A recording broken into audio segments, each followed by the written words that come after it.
Okay, so we are going to be watching Why Women Love This Fansers Why Women Love This Fan Service Anime. That was so bad just then.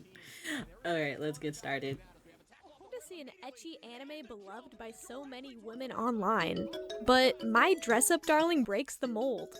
How come? Hi, Today, we're Miori. diving into why Marin Kitagawa and this unexpected rom com have charmed a female audience, despite.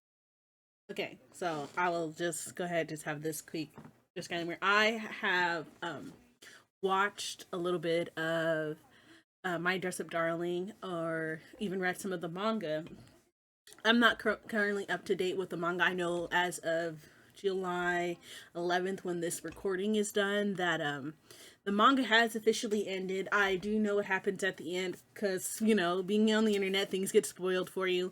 I will not give any spoils to that. For me personally, why I think this anime, though, why women love this anime, at least for me, is the cosplay aspected. Sorry, we're actually getting to see her fall in love with technically, I guess you could say, someone outside of her quote unquote league, as a lot of people like to say. But I feel like it's more goes deeper to how Maureen is, so this stereotypically pretty girl, but in deep down she's technically someone who really likes anime, and like a lot of the stigmatism of those who like anime or gaming is no longer a thing. But I feel like with My Dress Up Darling, they convey this through the male MC. I forgot his name, but you can tell that he is technically that subculture of those that are fear of being rejected for their hobbies. And a lot of people in the early 90s and late 90s, early 2000s, even some of the 2010s felt a little bit of ashamed for or ashamed of watching anime or liking like Japanese or other countries pop culture. And I feel like with this it's kind of turning it on its head of like circumventing those thoughts that would be normally typical for the show like this. At least that's my take, and hopefully I'm right. If not, we'll see. These Hina dolls are handcrafted with incredible precision and given delicate, unique, beautiful features by the painter. If I can say something, this isn't a jab towards like Japanese people, but does anyone else find dolls in general just very disconcerting, especially like porcelain dolls or like the realistic ones, like what is that scary movie? Abigail, I think, is one with the doll, or what? Basically, the one scary movie with the doll. I feel like there's been I don't know why I'm bringing this up, but dolls are just very, very fucking creepy to me. And like him loving it and then like showing like the eccentric details that they can have. It's good to see it, but then at the same time when he's like sometimes staring at the dolls lovingly, and I'm just like, that doll or toy could come to life and kill me. And that's legitimately my fears. Marin then explains that she wants to make her own cosplay so that she can. I remembered just as I was saying it is sewing. Sewing actually is very hard, and this is a TSA.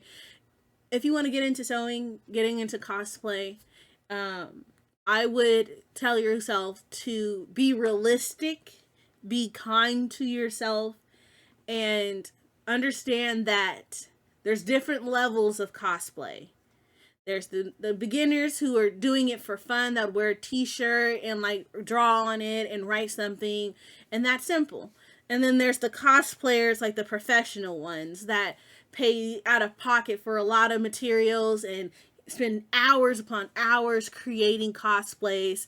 And this show, this is one thing that I dislike about the show, is that this show is basically saying like, oh, you can easily make cosplays, even with the amount of time. And they're not saying it's easy, but they're saying it's more easier for him to do such things because he knows how to sew. Sewing is not the only thing that cosplay is about, which the show does go over, that it's showing so many different components of cosplay. And if you are interested in cosplaying, you need to, like I said, be realistic, be mindful of budget, and the mindful of your time. Obviously, you can buy services of people who make cosplays and have that as their full-time gig and or stuff like that, but those are far and few in between, and I know not everyone has money for those occurrences, so making your own cosplay seems like the simpler options. But sewing is hard. Sewing is relatively difficult, especially if you do not even know somewhat of the basics. Spoken as someone who started a cosplay, finished several cosplays, and was like, yeah, I don't like okay, it's not that I don't like cosplaying. I would never again make my own cosplay. If I were to cosplay anything, I would pay someone handsomely to make my cosplay, because me, as someone who is mindful of her time, someone who is mindful of her skill and ability to sew, which is very minimal at best, I would not do it again. And like Maureen says, when you find something that you're really excited about, does gender matter? speaking of gender, Yes, exactly. It does not matter what gender you are. If you genuinely enjoy anything, whether or not it's BL, GL, being in part of the furry community, being part of the anime cosplay community, being like just liking niche and very obscure topics, if you're passionate enough about it, you should not be ashamed about what you are interested in. Like at the end of the day, you should be more than happy to explain your comfortability, to be passionate, to talk to your friends and stuff about it if possible. Like, obviously we all have that little bit of a wall up, at least a little bit, about, oh, my niche stuff is like mine and I don't want to bore anyone about it. But honestly, guys, if you have a passion and you really, really enjoy it, I say talk to people more about it. The more and more you talk about it, the more you're more likely to find like-minded people with the same interest as you. I mean, I so far have been nonstop talking about my love for Overwatch and trying to embrace more and tell you guys more of my Fujoshi side. And I hope that you guys in this lovely community of mine and my lovely crewmates will accept me for my degeneracy and liking BL manga and all that. amongst the shower of praise I'm releasing onto this show, there's one type of fan service in my Dress Up Darling that I absolutely hate. Sajuna Inui. Now, I don't think Juju is a horrible character. She's alright, and she has her appeal.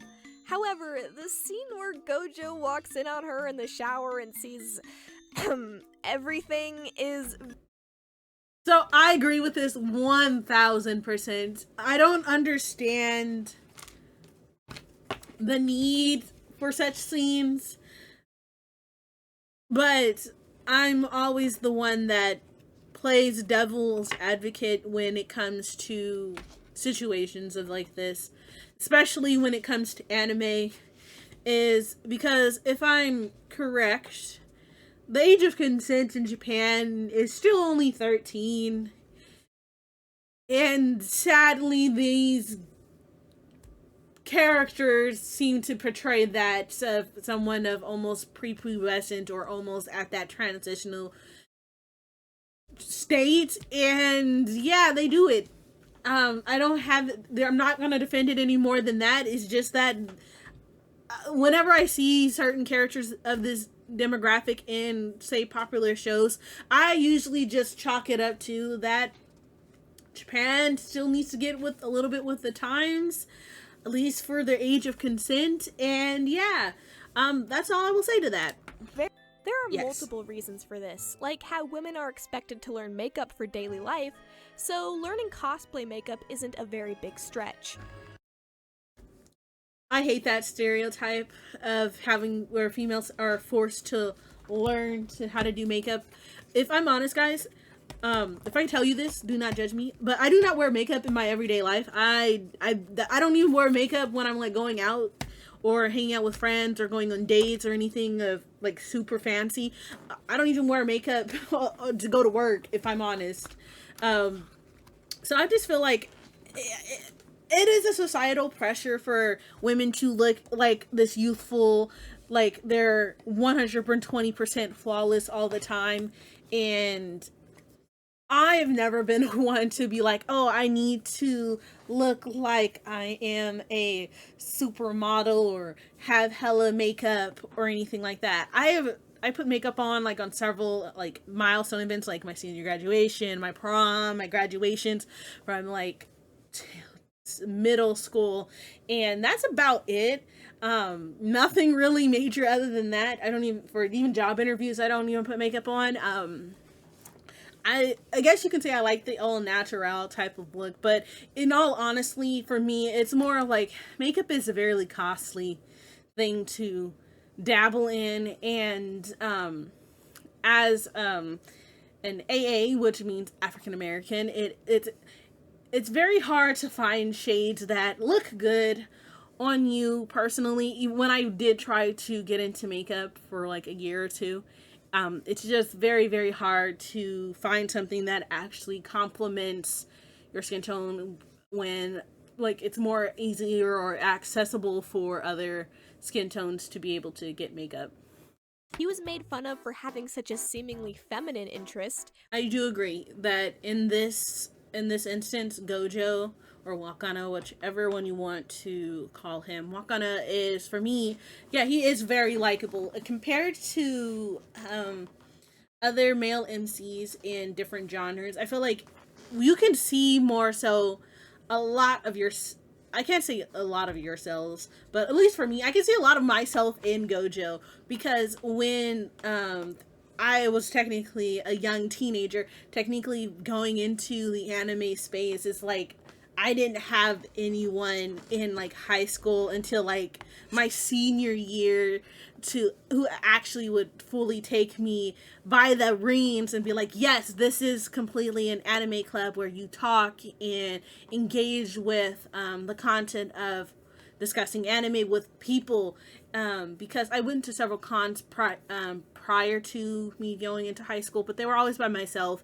and I usually just bought merchandise, like the cheap knockoff merch. It wasn't anything all fancy or anything. It was literally just me going out there and like seeing Gojo and like the withdrawing of not trying to talk about his passions in front of other people, and that kind of that stigmatism and that fear is always something that I struggled with when, you know, talking about passions that I do enjoy.